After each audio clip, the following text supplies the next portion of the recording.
In today's delightful moment with Deffid Harpa, we're actually going to come in. Whoa, quiet now, hold on.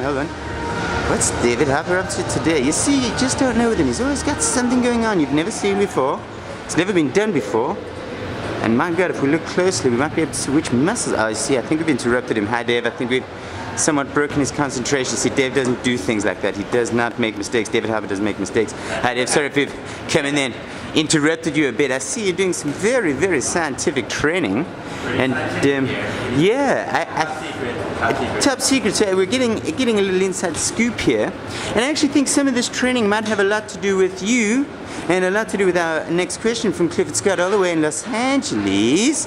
He knew about your little scooter incident. I'm not sure how I got hold of that information, but he wants to make it relevant to health and training. First, he does care about you, Dave. As one of your loyal subscribers, he cares, goddammit. And he wants to know what happened. What happened on the scooter? What went down? And then second, he wants to know what have you been doing to keep up your training whilst your left hand is looked like it's been chopped up by some kind of chef in the kitchen. Tell us what happened, Dave. What happened on that scooter, goddammit?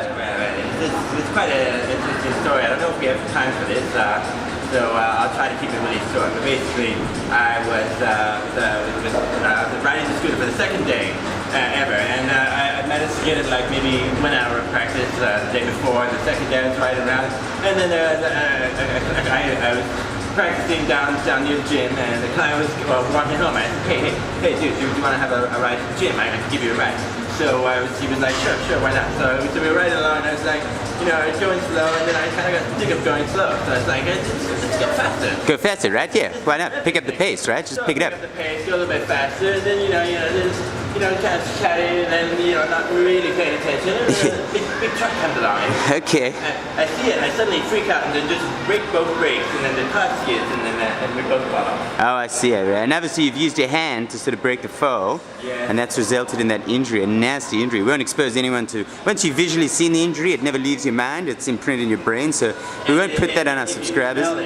It is goddamn. Yeah, you see already. You never get an injury on the inside of your hand. I mean, it's just awful. And you cannot do anything, right? So that's pretty gross. And so from your story, I get a few mistakes. One, you weren't paying attention.